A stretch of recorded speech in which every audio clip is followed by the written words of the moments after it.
certamente boa parte da igreja já conhece o Dr. Davi Charles Gomes, mas talvez haja alguns queridos que não o conhecem, então permitam-me fazer uma breve apresentação. Dr. Davi Charles Gomes viveu nos Estados Unidos muitos anos, formou-se lá e certamente poderia ter permanecido nos Estados Unidos se quisesse, mas optou voltar ao Brasil e trabalha intensamente dentro da Igreja Presbiteriana do Brasil. Dr. Davi foi diretor do Centro Presbiteriano de Pós-Graduação Andrew Jumper por muitos anos, onde tive a oportunidade de fazer meu mestrado, e sempre envolvido e amigo muito próximo do nosso irmão presbítero Solano, trabalhando com a CRIE e representando a Igreja Presbiteriana do Brasil por esse mundo afora. Rodou milhas e milhas aéreas neste mundo afora, representando a teologia reformada que emerge na América do Sul, especificamente no Brasil, através da Igreja Presbiteriana do Brasil, seus centros de formação, suas escolas formadoras. E assim que o reverendo Augustus deixou a chancelaria da Universidade Presbiteriana Mackenzie, o reverendo Davi assumiu a chancelaria, substituindo nosso irmão Augustus com dignidade, com muito trabalho. São milhares de alunos ali naquela universidade. É um trabalho intenso de capelania, um trabalho intenso mesmo de confessionalidade. E não fosse isso, ele sempre envolvido com os andamentos da boa política da nossa instituição, muito próximo do nosso presidente, o reverendo Roberto Brasileiro. O convidado primeiro era o reverendo Roberto Brasileiro para estar conosco hoje, uma vez que já esteve conosco no ano 50, no ano de comemoração 50. Mas o reverendo Roberto Brasileiro precisa descansar um pouquinho. E então ele comissionou o reverendo Davi para substituí-lo nessa noite. Nosso irmão chegou de Brasília hoje, não foi? Agora há pouco de Brasília, dado a todos os compromissos que ele tem, e eu quero, em nome do Conselho da Igreja Presbiteriana de Santo Amaro, agradecer sua disposição, seu carinho por estar conosco nesta noite. Nós temos uma admiração muito grande pelo reverendo Davi, por tudo que ele tem feito, um jovem pastor ainda, de uma nova geração da IPB, mas que tem trabalhado intensamente pela fé reformada, pela defesa da fé reformada, sem deixar de ser pastor. Ele é pastor da Igreja Presbiteriana Paulistana, na Avenida Paulista, próximo da Avenida Paulista, na Alameda Santos. De forma que essa igreja é sua, Deus o abençoe em nome de Jesus. Obrigado. Que gostoso as boas-vindas. O reverendo Roberto pediu que eu fizesse jus na substituição a ele aqui. Eu não tenho certeza que dá para fazer isso, porque ele tem um jeito que é singular e sui generis, mas me alegra vir compartilhar o coração com vocês, porque apesar de não ser algo que faço frequentemente, estive aqui algumas vezes e cada uma delas foi marcante. E o seu pastor é de fato um amigo querido do coração e apreciado e admirado. Mas com esses salamaleques, que não são irrelevantes, mas são isso, vamos àquilo que realmente interessa. Eu saúdo vocês com a graça e paz do Senhor Jesus, na alegria de que a palavra dele nos fala hoje. Eu quero compartilhar uma graça com vocês, algo que Deus tem trabalhado em meu coração. Se você quiser manter a sua Bíblia aberta, 4º capítulo do livro de Atos.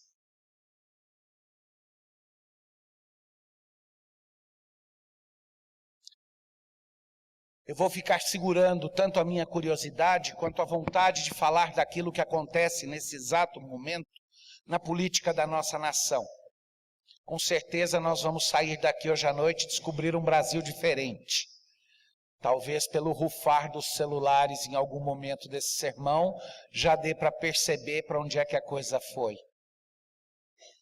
Mas eu tenho ficado impressionado o quanto os discursos, especialmente quando eles invocam a Deus, de um lado ou de outro, quando eles invocam coisas como justiça, como verdade, o quanto esses discursos sempre acabam por trair uma luta de poder que se utiliza de qualquer coisa, inclusive do nome de Deus, dos preceitos divinos, a serviço de nada mais do que uma luta de poder.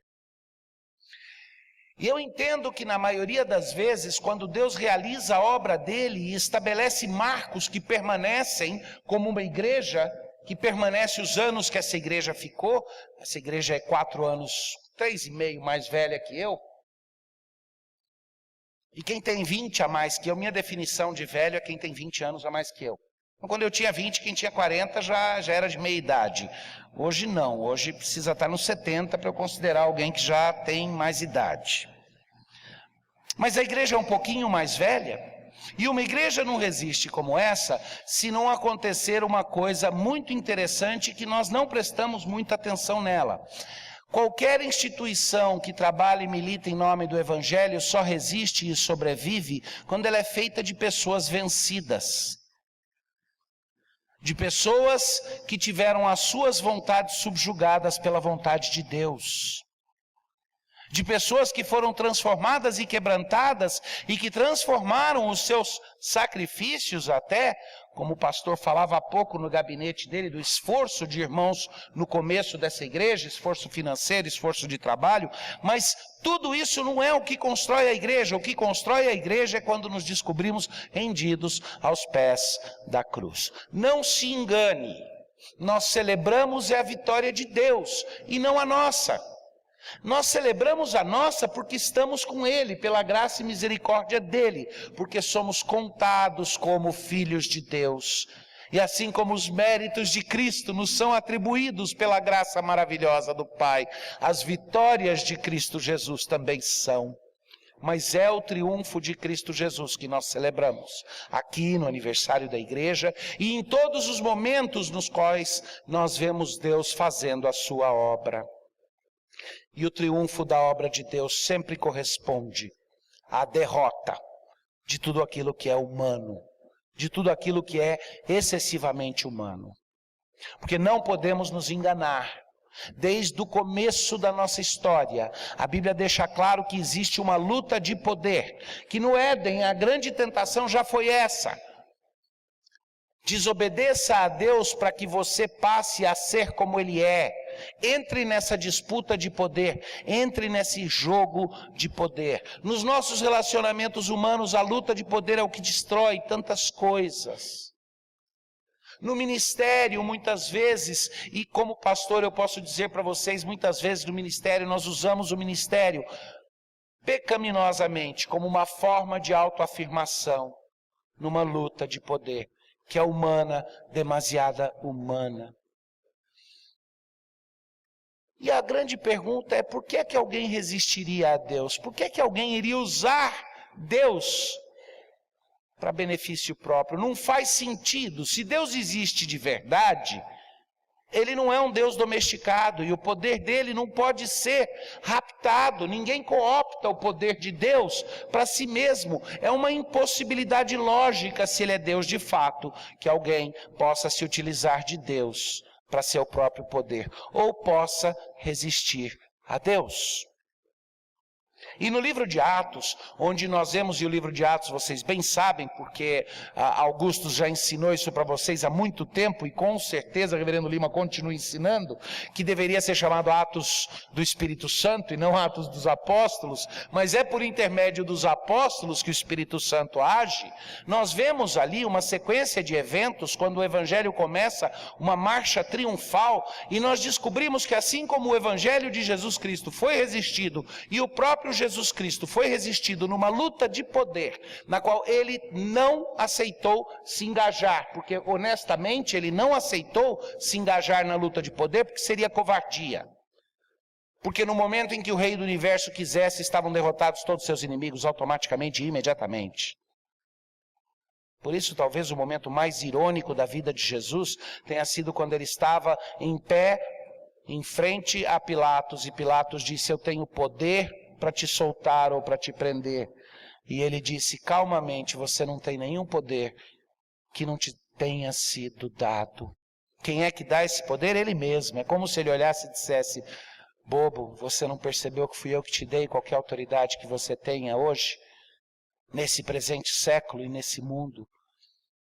Porque todo o poder pertence a Jesus Cristo. Nessa marcha da igreja acontece uma coisa interessante. Assim como Jesus sofreu a resistência dos apóstolos, de repente os apóstolos, e particularmente onde eu vou narrar uma história que aconteceu, os apóstolos Pedro e João experimentam os primeiros momentos de resistência a eles como resistência ao Evangelho. Eles experimentam a luta pelo poder, que até agora, na narrativa dos Evangelhos, nós víamos primariamente acontecendo entre Jesus e as pessoas de fora do grupo de apóstolos, de discípulos, e entre os discípulos. Eles lutavam entre si para poder. Quem é que senta à direita, quem é que senta à esquerda, quem é que vai...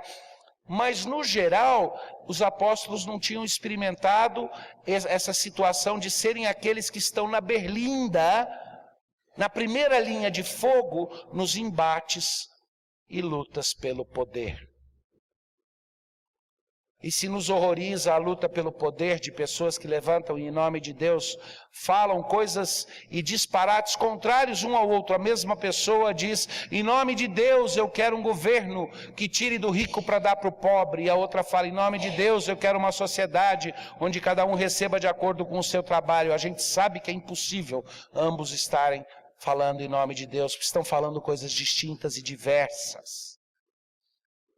Mas eu resisto aqui a tendência minha própria de ficar voltando para a questão política, e em vez disso eu quero mostrar uma questão mais profunda. E eu quero começar fazendo uma pergunta: por que é que alguém resistiria a Deus? E eu quero mostrar que quando nós encontramos ali o primeiro embate de Pedro, João e os apóstolos ainda em Israel, a primeira resistência aberta e ostensiva ao Evangelho, nós aprendemos bastante se discernirmos as diferentes formas como as pessoas ali resistiam a Deus. Se discernirmos e destrincharmos, talvez os grupos e o que motivava cada um dos grupos nesse encontro que eu passo a ler para vocês. No capítulo 4, eu não vou ler o todo, vou fazer referência a ele. Deixa eu começar dando para vocês uma ideia do que está acontecendo. Primeiro, Pedro e João sobem ao templo para orar, e quando eles sobem ao templo, eles descobrem um homem que mendigava à porta do templo e pedia a eles que lhe dessem alguma graça. Ele pedia que tivessem misericórdia dele e que olhassem para ele, porque ele queria receber alguma coisa. Quando os dois passam ali, eu imagino, se tivesse na pele daqueles apóstolos, eu diria, tem algo muito errado com essa cena. Esse homem está pedindo no lugar errado. Por que ele fica à porta do templo? O templo deveria ser o lugar onde ele entraria para pedir alguma graça.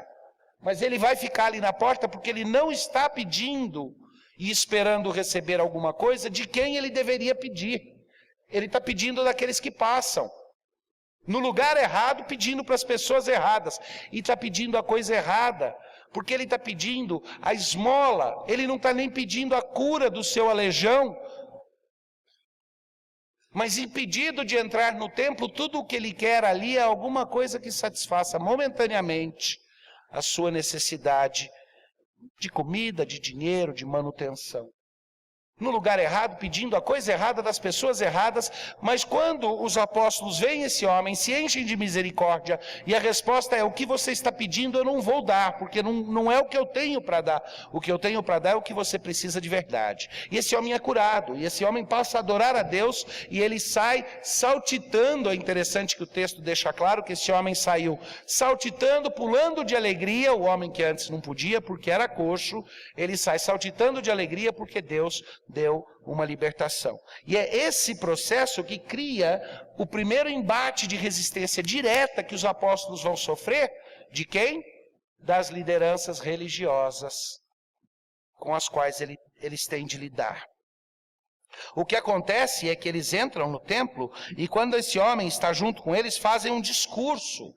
E esse discurso não atenua a força do Evangelho. Ele fala, todo o poder pertence a Deus, o Deus que vocês mataram em Cristo. Vocês sacrificaram o Filho de Deus, o Filho unigênito que foi enviado. Mas como Ele é Deus, Ele não ficou morto, Ele venceu a morte. E hoje Ele chama ao arrependimento todos aqueles que estiverem dispostos a experimentar a rendição de suas próprias vontades, de suas próprias verdades, do seu próprio senso de justiça, rendidos aos pés da cruz de Cristo. E esses ele justifica, e esses ele faz com que se tornem participantes da sua morte e também da sua ressurreição. E é um discurso duro, um discurso ofensivo para as lideranças. E aí nós lemos então que eles ainda falavam ao povo, versículo 1 do capítulo 4, falavam eles ainda ao povo quando sobrevieram os sacerdotes, o capitão do templo e os saduceus. Tem 3 tipos de autoridades aí. Você tem a autoridade religiosa, você tem a autoridade acadêmica e você tem a autoridade, a força policial, governamental. E esses três grupos que na maioria das vezes lutavam entre si pelo poder, armavam arapucas uns para os outros para ver quem é que teria domínio sobre o povo. E isso acontecia não só entre esses 3 grupos, os sacerdotes, os escribas e as forças militares e as autoridades civis, mas também internamente esperavam isso. Os escribas competiam entre si, aqueles que eram fariseus e aqueles que eram saduceus, a liderança religiosa também. E parece que por todo lado havia luta pelo poder, mas uma coisa eles concordavam: a pregação do evangelho que esses apóstolos traziam era uma ameaça para o poder deles. Deus precisava ser resistido, porque afinal de contas, o que seria de toda a religião deles, o que seria da força com a qual eles mantinham o povo dominado, se eles não resistissem esse evangelho? O evangelho era subversivo. E às vezes as pessoas me perguntam, será que em alguns momentos o evangelho não tem perdido um pouco do seu impacto na nossa sociedade? Me diga se você sente orgulho ou um pouco de vergonha alheia quando você escuta alguém dizer: eu falo em nome da bancada evangélica no Congresso. Eu sinto. E conheço vários daqueles homens, e sei que alguns são até pessoas de bem, mas como bancada eles não representam os interesses do reino. Eles são um grupo de poder, uma facção que luta por poder. E esses grupos, então, chegam logo que os apóstolos estão completando o seu trabalho ali no templo. E Pedro termina o seu sermão, e o texto nos diz que eles ainda falavam ao povo quando sobrevieram os sacerdotes, o capitão do templo e os saduceus, ressentidos por ensinarem eles o povo e anunciarem em Jesus a ressurreição dentre os mortos. E por que é que alguém iria ressentir alguém que faz o bem? Ressentir alguém que cura os necessitados ou que instrui os ignorantes? E os prenderam, recolhendo-os ao cárcere até o dia seguinte, pois já era tarde. Muitos, porém, dos que ouviram a palavra, a aceitaram, subindo o número de homens a quase 5.000. Eu entendo por que aqueles homens se sentiam ameaçados. Porque em toda a crença deles de que eles mantinham o povo sob o seu poder, eles começam a descobrir que a palavra de Deus, de fato, nos liberta para a verdade. E eles se sentem ameaçados porque eles descobrem que o seu território pessoal está agora sendo ameaçado por algo que é maior que eles. A mensagem do evangelho que diz que Deus é maior, a mensagem do evangelho que diz que o reino dos céus desce à terra e que Deus vai construir uma igreja que vai triunfar sobre todas as instituições, que vai como levedo infiltrar todas as partes da vida e iluminá-las com o evangelho e com o reino de Cristo Jesus. O povo escuta e o povo cresce, e isso só faz com que a ameaça seja mais real. No dia seguinte, reuniram-se em Jerusalém as autoridades, os anciãos e os escribas, e com o sumo sacerdote Anás, Caifás, João Alexandre e todos os que eram da linhagem do sumo sacerdote. E pondo-os perante eles, os arguíram: com que poder ou em nome de quem fizeste isso? Então Pedro, cheio do Espírito Santo, lhes disse: autoridades do povo e anciãos, visto que hoje somos interrogados a propósito do benefício feito a um homem enfermo e do modo por que foi curado, tomai conhecimento, vós todos e todo o povo de Israel, de que nome de Jesus Cristo Nazareno, a quem vós crucificastes e a quem Deus ressuscitou dentre os mortos, sim, em seu nome é que este está curado perante vós. E a primeira sensação minha aqui é, os apóstolos entendiam muito pouco de diplomacia, esse Pedro era tosco mesmo. Não precisava virar e falar assim na chincha, né? Ele podia até falar, nós fizemos isso em nome de Jesus, vocês não gostariam de conhecer Jesus, quebrar o preconceito e descobrir o que Jesus fez e que maravilha. Não, ele tem que virar e falar, nós fazemos em nome daquele que vocês mataram. Tem que esfregar ali na cara. Esse Pedro eu não sei, mas ele continua, isso que é o pior. Este Jesus é a pedra rejeitada por vós, os construtores, a qual se tornou a pedra angular. E não há salvação em nenhum outro, porque abaixo do céu não existe nenhum outro nome dado entre os homens, pelo qual importa que sejamos salvos. Ele vai além, e ele diz, é findo o cativeiro. Chega ao fim o império das trevas. Acabou o domínio daqueles que, em nome de Deus, trabalham para seu próprio benefício.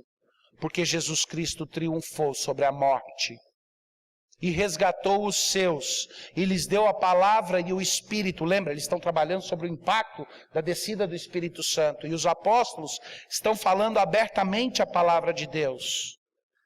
E ele prega um sermão com intrepidez. E o bom médico Lucas, inspirado pelo Espírito Santo, então diz, ao verem a intrepidez de Pedro e João, sabendo que eram homens iletrados e incultos, admiraram-se e reconheceram que haviam eles estado com Jesus. Vendo com eles o homem que fora curado, nada tinham que dizer em contrário, e mandando-os sair do sinédrio, consultaram entre si, dizendo, que faremos com esses homens? Pois, na verdade, é manifesto a todos os habitantes de Jerusalém que um sinal notório foi feito por eles, e não o podemos negar. Mas para que não haja maior divulgação entre o povo, ameacemo-los para não mais falarem neste nome, e a quem quer que seja, chamando-os, ordenaram-lhes que absolutamente não falassem nem ensinassem em o nome de Jesus. Mas Pedro e João lhes responderam, julgai se é justo diante de Deus ouvir-vos antes a vós outros do que a Deus. Pois nós não podemos deixar de falar das coisas que vimos e ouvimos.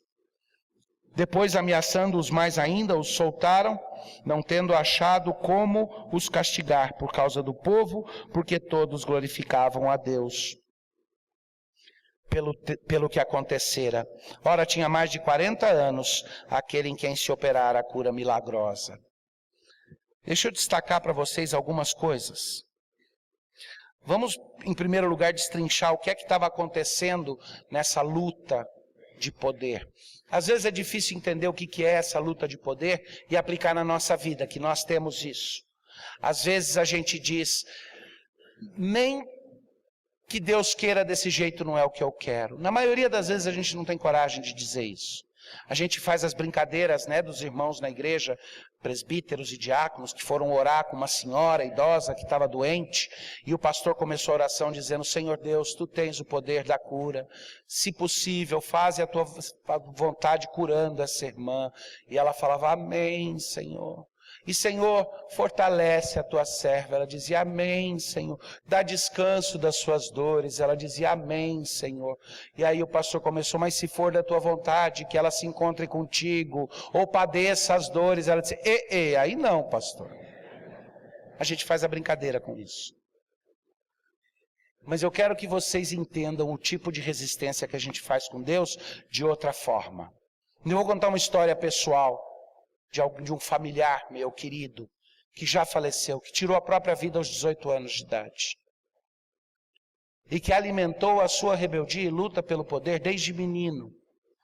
Meu priminho querido, com quem eu convivia, 3 anos mais novo que eu, mas preocupado desde cedo com o fato de que ele lutava o tempo inteiro para o exercício da sua vontade. Maurício, seu irmão, e eu fomos brincar na fábrica do meu tio, pai deles.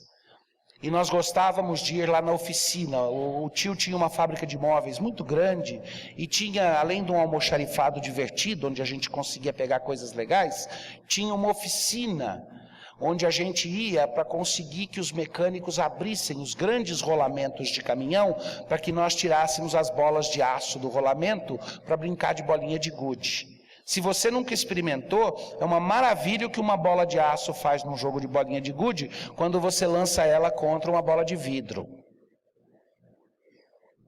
E voltamos para casa com os bolsos cheios daquelas bolas de aço. E Maurício resolveu contar as suas bolas na sala de visita da sua mãe. E naquele tapete branco felpudo, de 3 centímetros de altura, das cerdas brancas, espalhou as bolinhas ali e começou a separá-las, cheias de graxa. E titia, entrando na sala, olhou e disse: Maurício, cate essas bolinhas do chão. E ele olhou para ela e disse: não cato, eu estou organizando as minhas bolinhas. E ela disse: cate as bolinhas. E ele disse: não cato.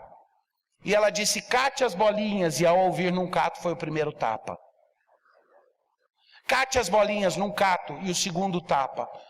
E quando a mão da tia já doía, e Maurício ficava irredutível e cheio de ira, com as costas, o braço e até o rostinho vermelhos, dizendo: não cato. Titia chamou o tio. Se fosse eu, na hora que chamou o tio, já apavorava e dizia: eu cato, eu cato, eu cato. Mas eu sempre fui maroto com essas coisas. Tem uma história que corre por aí, já cheguei a ler essa história escrita, e qual não foi a diversão de virar e falar: mas foi comigo que aconteceu isso. Foi uma situação pública. Porque eu resolvi bater bafinho de figurinha na igreja presbiteriana Ebenezer, em Santana, onde papai era pastor, no banco de igreja durante o culto de quarta-feira. E papai do púlpito olhou, e aquele olhar devia ter me brecado, mas eu não parei, eu continuei batendo as figurinhas e tentando, bater bafinho, né? Fazer virar a figurinha com a palmada. E era tum, tum, tum, e finalmente ele olhou e disse do púlpito da vizinho: para. E eu continuei. E ele disse: para, eu continuei. Finalmente ele disse: irmãos, cantem um hino, eu preciso disciplinar meu filho, até pelo testemunho para vocês. Desceu e me catou do banco, colocou embaixo do braço, segurando pela cintura, pendurado, e foi saindo para a salinha ao lado para me disciplinar. E eu olhei para trás e disse: irmãos, orem por mim, por favor.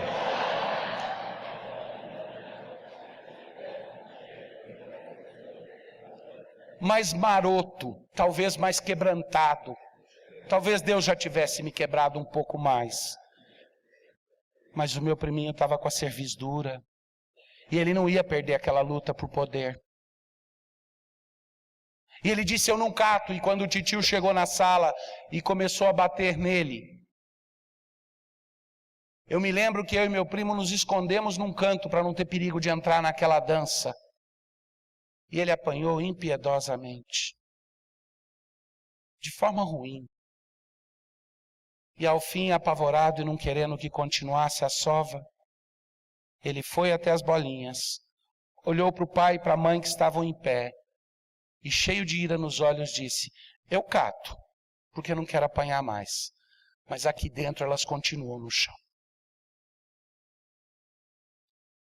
E é assim que nós resistimos a Deus, fazendo da nossa vontade grande para que a dele seja pequena, mas a Deus não se resiste.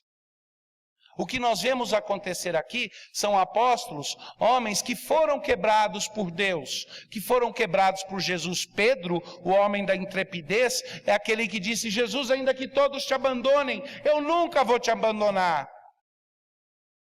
Aquele homem ali estava com Jesus. Eu não, nem conheço ele. Estava assim, eu vi ele com Jesus. Para, menina, eu nem conheço esse homem. Não, você é um dos discípulos de Jesus. Que é isso? Eu não sou ligado a essas coisas, eu nem sei quem ele é. Me deixe em paz. Ele precisou ser quebrado. E Jesus tinha avisado: Satanás pediu para te cirandar, e eu vou deixar porque você precisa ser quebrado, para que você brilhe no meu serviço. João experimentou isso.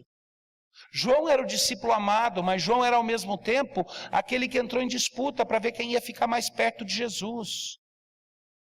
e aquele que não conseguiu nem ficar acordado nos momentos de maior angústia de Jesus.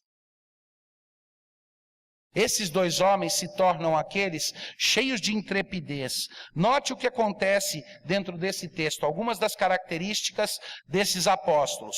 Eles proclamavam uma mensagem de arrependimento. E não se engane, você não prega o evangelho se você não pregar o arrependimento primeiro. Se nossa fé não for arrependida, nós não temos autoridade moral para pregar o arrependimento. E eu não estou falando de remorso, de quem diz meia culpa e vive preso ao seu pecado. Eu estou falando do arrependimento que liberta, que diz: Senhor, eu deposito aos teus pés tudo que eu fui, e eu estou livre e liberto agora para ser o que o Senhor quiser que eu for. Mas enquanto eu estiver querendo ser alguma coisa, eu não experimentei arrependimento de verdade. E é por isso que eles eram ousados, por isso que a mensagem deles era assim: renda-se ao poder de Cristo. Não tinha uma mensagem que dizia: dá uma chance para Jesus se provar para você. Tadinho dele, batendo na porta do teu coração e esperando. Você vai deixar ele no frio? Dá um cantinho para ele. Se você der um cantinho, você vai ver que é bom e aos poucos você vai deixar que ele entre no todo. Não, eles chegavam e diziam: é preciso que vocês se arrependam dos seus caminhos e tenham uma mudança de vida radical. O poder pertence a ele. A nossa redenção começa quando nós abrimos mão da luta de poder e reconhecemos que a autoridade é dele, somente dele, de Jesus Cristo. Então os apóstolos proclamavam uma mensagem de arrependimento. E eles proclamavam promessas de uma aliança estabelecida por Deus. Está aí no texto. Eles diziam: Deus não abandonou a aliança, mas a aliança deles requer de vocês submissão e entrega. A aliança que Deus faz com vocês é de que Ele vai abençoá-los e levantar vocês do pó. Mas para isso é preciso que você se reconheça no pó. E de uma forma bem prática, na nossa vida, isso significa que esse espírito rebelde que muitas vezes diz: a vida me força a catar essas bolinhas no chão, mas no meu coração elas continuam lá. É nesse nível que o arrependimento precisa acontecer. Porque os apóstolos estavam ensinando a lição mais maravilhosa que existe, mais libertadora que existe. E é que nós precisamos perder para ganhar. Que o caminho para cima no Evangelho é o caminho para baixo, ele começa de joelhos. Que nós nos humilhamos perante a mão do Senhor, não como os orgulhosos fingidos que se acham tão humildes e se prostram em orgulho, porque isso faz deles espirituais, mas como pessoas que reconhecem: Senhor, meu coração é duro, a minha fé é fria, eu me esqueço rapidamente das tuas misericórdias, a minha cerviz é dura, mas a tua misericórdia lida comigo com gentileza e me quebra de forma gentil, e eu sou grato por isso. Eles anunciavam abertamente isso. Esses 3 conceitos que eu falei estão lá na mensagem de Pedro, claramente chamando. E por isso é que eles curavam e ilustravam a mensagem de redenção ao redor deles, trazendo redenção aos quebrantados. E segunda-feira, num debate que era sobre política, ouvindo uma pessoa cujo nome é bem famosa, dizendo: todo crente deveria ser de esquerda, todo crente deveria ter uma visão marxista, porque Jesus sempre fez a opção pelo pobre, Jesus sempre fez a opção pelo oprimido. E eu tive a oportunidade de rebater naquele debate, e eu disse: não, Jesus faz a opção pelo quebrantado, pelo que se reconhece pelo que ele é, pelo pobre de espírito, não por aqueles que são ricos de espírito, quer tenham muito ou quer tenham nada, mas pelos pobres de espírito, pelos quebrantados, porque ele veio para resgatar aqueles que precisam dele, aqueles que dizem: eu careço de ti, Senhor, eu preciso de ti. E os apóstolos, para ilustrar isso, saíram por aí pregando o evangelho e fazendo o bem, curando aqueles que reconheciam a sua necessidade. E muitas vezes dizendo: reconhece que você precisa disso e eu te dou. Mas não era uma luta para reafirmação deles, e sim para preparar pessoas para entender que o Evangelho é uma mensagem maravilhosa, mas que ele tem duas partes. Vou dar para vocês um resuminho que eu uso na minha cabeça para me lembrar sempre como é que eu preciso pregar o Evangelho para os outros. É a formulazinha que eu guardo para me ajudar a lembrar de todos os modos diferentes de anunciar o Evangelho, quais são as partes que precisam estar lá. E a mensagem do Evangelho é basicamente isso. Sorria, alegre-se, porque a sua situação é muito pior do que você imagina. Mas Cristo é muito maior do que você é capaz de conceber. A pregação do Evangelho começa com a convicção do pecado. E ela não precisa ser uma convicção maldosa, uma violência. Ela pode ser uma convicção que diz, alegre-se, porque eu vou te dar o alívio de dizer que você não precisa mais parar, você pode parar de fingir que se acha bom. Você pode reconhecer que você vive frustrado com suas próprias limitações. Sua situação é pior do que você imagina, então para de fingir, não precisa mais. Mas Cristo é muito maior do que você conseguiria saber por conta própria. E Ele vem nessa situação e transforma as tuas vidas. Nesse sentido, a pregação do Evangelho que os apóstolos traziam era uma contracultura que desafiava, sim, o poder do presente século. Desafiava, como a nossa mensagem do Evangelho desafia a nossa sociedade. Nós não devemos ir para Brasília pensando, vamos tentar fazer a nossa fé tomar controle dessa nação. Porque o nosso papel é profético, o nosso papel é desafiar aqueles que se acham para dizer que o homem é pó. E que sem Cristo não há reino, que o reino dos céus não se constrói na terra. Que o Estado deve se colocar no seu lugar. Que o Estado precisa reconhecer, não vou dizer a sua insignificância, mas a esfera limitada que Deus lhe deu. Então tem aspectos individuais e aspectos coletivos aqui. E a pergunta que para mim fica óbvia é, será que nós entendemos que o Evangelho significa abrir mão daquilo que pensamos que temos para ter aquilo que nem sabíamos que precisávamos? Será que nós reconhecemos e proclamamos uma redenção que vira o mundo de cabeça para cima? Ops, escorreguei, não é isso, né? Como é que é a expressão? Não, é isso mesmo, de cabeça para cima. Ele está de cabeça para baixo. O mundo está de cabeça para baixo, precisa ser colocado de volta de cabeça para cima. Aliás, esses apóstolos eram os homens que nós lemos mais tarde no livro de Atos, que quando eles chegavam numa cidade, o pessoal dizia, aqueles que estão virando o mundo de cabeça para baixo chegaram aqui. A turma do barulho chegou aqui. E quem me dissessem isso a nosso respeito. E dizem. E a razão pela qual Deus tem abençoado em muito daquilo que fazemos é porque nós temos sido o contraste com esse mundo que luta pelo poder, feito de pessoas que lutam para serem senhores do seu destino. E nós nos congregamos como pessoas que humildemente dizem, Senhor, reina sobre nós. Afinal de contas, essencialmente não somos democratas. Eu não sei se já caiu essa ficha para vocês. No governo secular lá fora, na esfera do mundo, eu prefiro um sistema democrático porque ele impede que pessoas más tomem a rédea do poder sozinhas. Ele coloca algumas limitações e ele dá às pessoas a capacidade de impedir esse domínio de um sobre outro, ou deveria dar. Mas isso é transitório. Isso é uma situação transitória. Na Igreja de Cristo, nós não fazemos parte de uma democracia. Recentemente, reunião da comissão executiva, semana retrasada em Brasília, semana passada em Brasília, nós aprovamos um novo modelo de estatuto para a igreja local. Esse modelo de estatuto para a igreja local tinha uma cláusula logo no começo, tem um primeiro capítulo que foi inserido, diferente do antigo estatuto, modelo de estatuto que temos no manual. Esse novo procurou responder a várias questões e trazer dos nossos documentos, trazer do código, da Constituição da Igreja, do Código de Disciplina, aquelas cláusulas que deveriam estar lá para que quando fosse registrar num cartório o Estatuto da Igreja, ou quando um juiz fosse resolver uma causa, ele pudesse se recorrer ao Estatuto da Igreja e já ter ali os dispositivos constitucionais de como é que membros são recebidos e tirados. Essa explicação técnica do porquê precisava reformar. Mas aproveitando que ia reformar reformar e fazer um novo modelo, tinha um capítulo que era sobre nossa identidade, nossa confessionalidade, nossa forma de governo.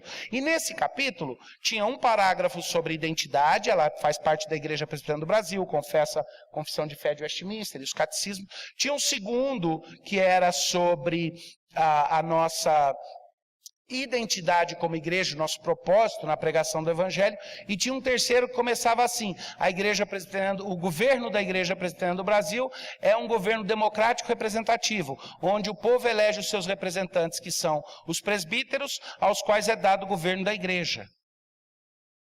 E eu senti a necessidade ali, como um membro estava usando 3 chapéus naquela reunião, como presidente da Comissão de Relações Intereclesiásticas, também lá com uma representação do Mackenzie, mas também como presidente de sínodo, e eu não consegui ficar quieto. E eu propus um substitutivo. A Adriana ficou triste, porque eu passei a noite no hotel trabalhando, lendo os documentos e preparando. E o substitutivo dizia: o governo da Igreja Presbiteriana do Brasil é exercido pelo seu Rei soberano e único Senhor Jesus Cristo, o qual exerce o seu controle, dando à igreja as diretrizes para que saibam escolher o tipo de homens que serão ministros da sua vontade no governo da igreja.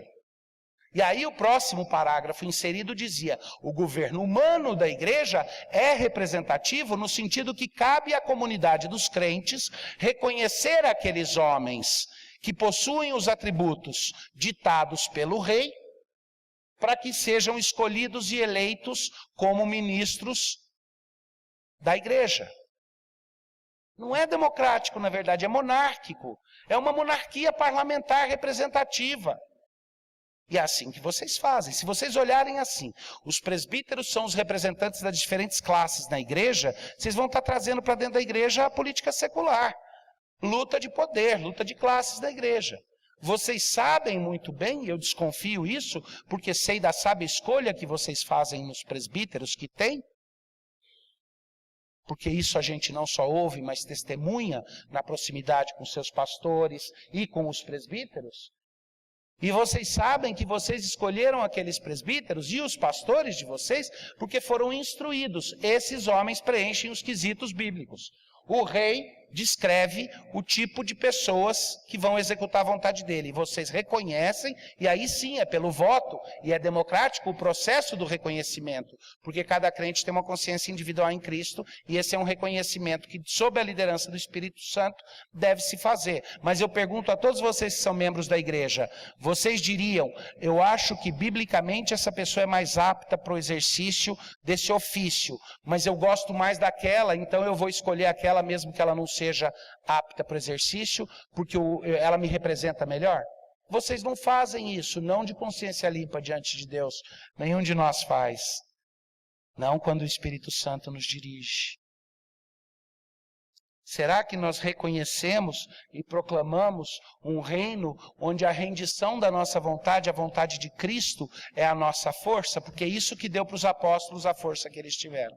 É isso que deu na história dessa igreja a força que ela teve. Para lutar contra dificuldades que existiram desde o começo da igreja. Tem membros fundadores aqui, pelo que eu entendi, pelo menos 2 pessoas, né? É isso? E o que eu ouvi da história, se está correto, houve desafios. E aí vem a pergunta: será que nós hoje estamos entendendo que é assim? Ou nós vamos ser como aquelas autoridades, os opositores, pessoas que cada um está cuidando do seu próprio interesse, mas que, quando sentem uma ameaça maior à nossa divisão de poder, e aí talvez eu não esteja conseguindo deixar de falar um pouco da nossa nação também. Mas o momento é apropriado. Será que nós vamos ser como pessoas que dizem que lutam pelo bem comum, mas cada um luta pelos seus próprios interesses, e só nos unimos quando nós temos alguém que ameace a nossa divisão de poder, o nosso modus vivendi, aí nós nos unimos para resistir àqueles. Porque se for isso, o evangelho é a maior ameaça que existe para o modus vivendi do presente século. O evangelho não deixa nenhuma pedra sem virar. O evangelho muda tudo. O Evangelho diz que a graça de Deus nos transforma e nos faz transformadores da sociedade. Cada um daqueles grupos dos opositores, as autoridades, os líderes, os acadêmicos, cada um deles não estava disposto a abrir mão do que achavam que tinham. Se prendiam àquilo. Cada um deles se sentia ameaçado. E olha que interessante, eles se sentiam ameaçados porque diziam: nós vamos perder a autoridade que temos diante do povo que nós dominamos. Nós vamos perder o domínio que temos sobre esse povo, se esses homens continuarem anunciando. E aí vem a minha pergunta: eles tinham autoridade se eles poderiam perder tão fácil? A analogia mais simples que tem é um relacionamento entre um homem e uma mulher. Imagine que um homem diga: eu preciso fazer de tudo, eu preciso fazer das tripas coração para que eu não perca o amor da minha esposa. Em algum momento cai a ficha e diz: espera, se eu tiver que lutar tanto assim, será que eu o tenho? Lutar por ela é uma coisa, lutar pelo amor dela, será que eu tenho? Esses homens não tinham a autoridade que achavam que tinham. Eles mantinham pessoas cativas. E a mensagem do Evangelho os ameaçava porque dizia que essas pessoas não seriam mais cativas dos medos que eles impunham e das situações que eles impunham. E assim cada um desses grupos tinha motivação para brecar os que faziam a obra de Deus. Eles eram, com relação ao poder que achavam que tinham e o exercício da própria vontade, como aquele macaquinho que meteu a mão numa cumbuca e acha que pegou a banana da vida dele. Então ele não solta, e porque ele não solta, ele está preso àquela cumbuca que está amarrada num poste, e o caçador vai ter aquele macaco para janta naquela noite. Quando tudo que ele precisava fazer é entender que ele nunca vai tirar aquela banana de dentro da cumbuca. Abre a mão e deixa. Esses homens achavam que tinham um poder que não tinham. E o povo? O que estava acontecendo com aquele povo? Grande parte do povo ouvia a mensagem do Evangelho e dizia: eu quero e eu preciso dessa libertação. Muitos se converteram, mas todos eles, o nosso bom médico Lucas diz, eles se arrependeram e vieram a Cristo. Eles disseram: eu vou deixar esse sistema iníquo. Eu não vou catar as bolinhas, mas dizer que aqui dentro elas ainda estão no chão.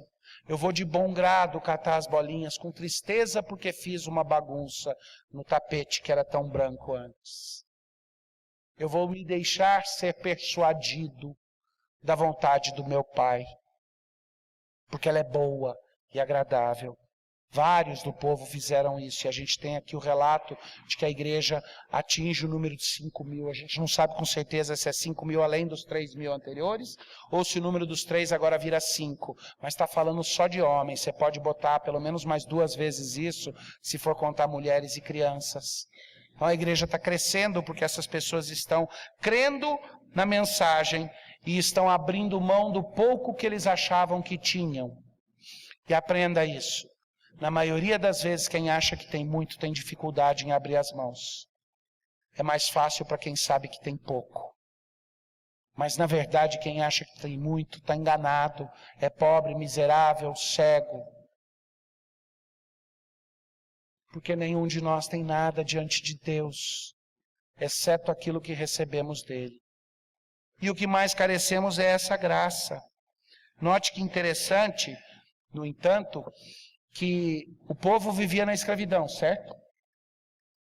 Os líderes políticos, religiosos e acadêmicos viviam na escravidão. O povo era escravo de quem? O povo era manipulado por quem?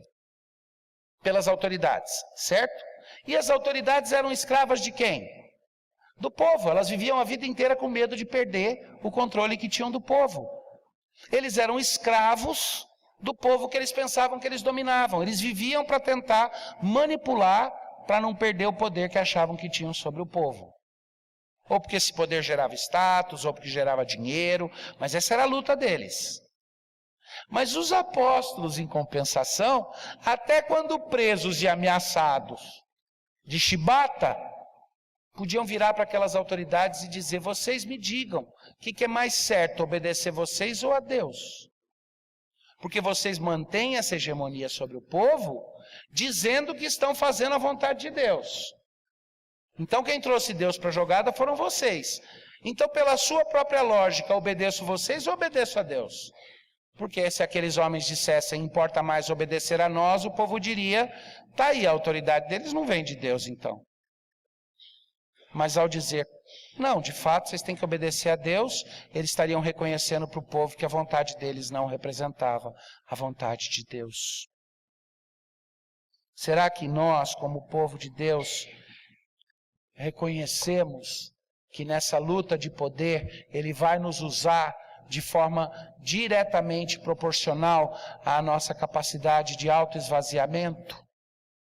Será que nós estamos acostumados com a ideia de que o poder de impacto que nossa igreja, como denominação, que a Igreja Presbiteriana de Santo Amaro tem, é diretamente relacionado à capacidade de esvaziamento das verdades próprias para submissão à vontade e às verdades de Deus, para entrega alegre, grata à obra que Ele faz?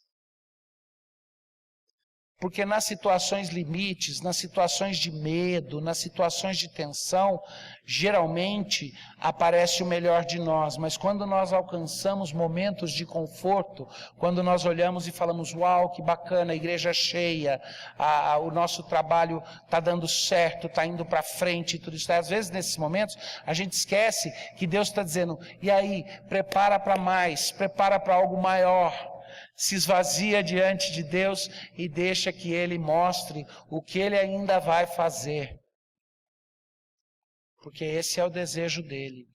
Não se enganem, nós estamos numa luta que não acaba até que Jesus Cristo finque a sua bandeira em todos os cantos dessa terra.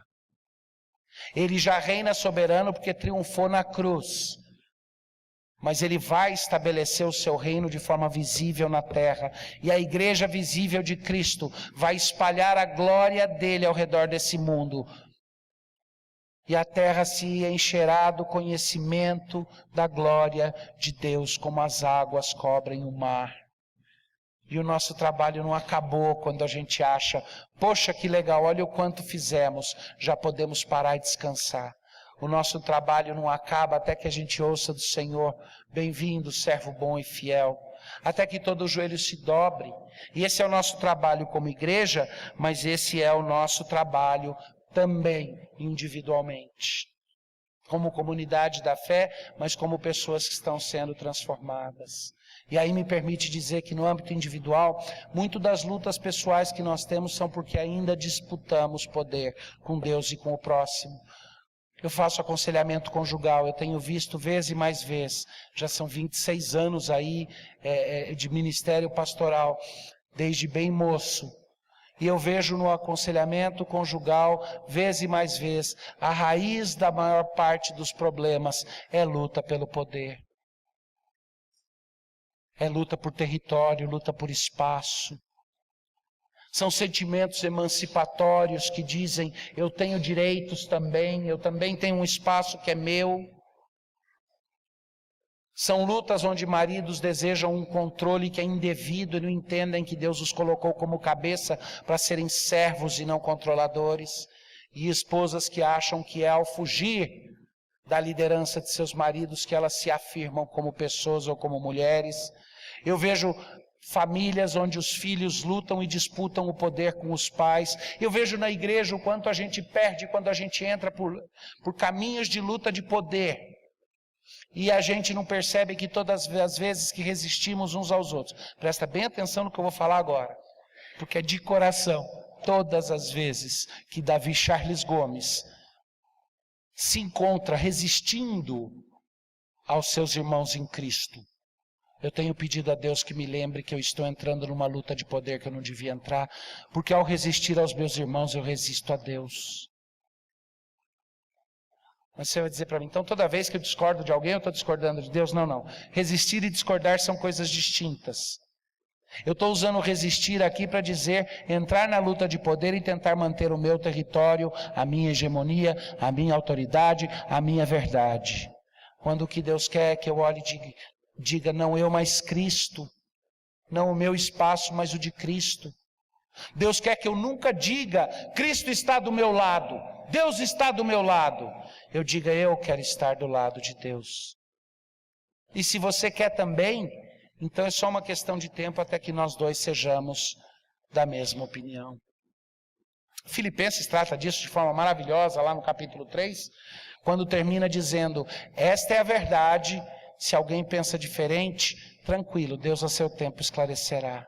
É essa atitude, se alguém pensa diferente, mas está caminhando rumo ao alvo da soberana vocação, eventualmente convergiremos para a mesma vontade, porque ela é a de Deus. Então isso acontece na nossa vida pessoal, acontece na nossa vida coletiva, e acontece na nossa vida até mesmo como denominação, muitas vezes. E o que Deus quer é que a nossa força esteja na liberdade de dizer, importa mais buscar a vontade de Deus do que a dos homens, importa mais obedecer a Deus do que aos homens.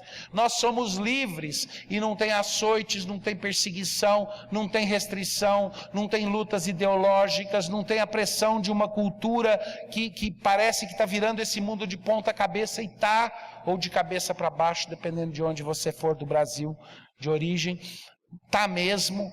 Mas nós podemos dizer, o Evangelho vem e bota as coisas de cabeça para cima, bota em ordem, e faz isso nos dando grande alegria e satisfação. Pouco tempo depois, outros apóstolos ouviram a mesma coisa, cala a boca e não fala do Evangelho, e levaram uma surra feia para não esquecerem. Nesse caso aqui, nós lemos no relato que eles ficaram com medo de dar uma sova muito grande, uma coça muito grande, que o povo poderia ficar bravo. Mas em outro lugar nós vamos ler que outros 2 homens de Deus, um o mesmo e outro, são açoitados e que quando eles são libertos, teoricamente deveriam estar apavorados, eles começam a regozijar e cantar de alegria por terem sido dignos de sofrer em nome do Evangelho, por terem levado aquelas chibatadas como provas da independência deles desse mundo tenebroso, porque eles estão colados com Jesus Cristo e com o Evangelho dele. É por isso que Paulo vai dizer em 1 Coríntios, no capítulo 1, certamente a palavra da cruz é loucura para os que se perdem, mas para nós que somos salvos, poder de Deus. Porque está escrito, destruirei a sabedoria dos sábios e aniquilarei a inteligência dos instruídos. Onde é que está o sábio? Onde é que está o escriba? Onde é que está o inquiridor deste século? Porventura não tornou Deus louca a sabedoria do mundo, a pseudo-sabedoria do mundo, visto como a sabedoria de Deus, o mundo não conheceu por sua própria sabedoria. Aprove a Deus salvar os que creem pela loucura da pregação da cruz. Porque tanto os judeus pedem sinais, como os gregos buscam sabedoria, mas nós pregamos a Cristo crucificado, escândalo para os judeus, loucura para os gentios, mas para os que foram chamados, tanto judeus como gregos, pregamos a Cristo, o poder de Deus e a sabedoria de Deus, porque a loucura de Deus é mais sábia do que os homens, e a fraqueza de Deus é mais forte do que os homens. É esse Evangelho para o qual Ele nos chamou. Esse Evangelho trouxe essa igreja até aqui. Esse Evangelho tem sustentado a nossa denominação. E é esse Evangelho que vai permitir que nós ainda cumpramos mais 50 e poucos anos. Que essa denominação ainda celebre por muito tempo. E nós precisamos desse comprometimento, desse esvaziamento de vontade própria, porque eu estou convencido de que Deus está, e o seu pastor tocou nisso no começo, eu estou convencido de que Deus tem preparado a Igreja Presbiteriana do Brasil para preencher o vácuo que ficou quando muitas das denominações no globo, reformadas que eram fortes, ficaram combalidas, em lutas e em situações. Porque o lugar onde o Evangelho cresce hoje é no hemisfério sul. E isso coloca diante de nós um grande desafio, não só de testemunharmos Cristo aqui em terras dos Brasis, mas de sermos também usados por Deus para impactar esse mundo todo, em nome do Evangelho. Que Deus nos abençoe.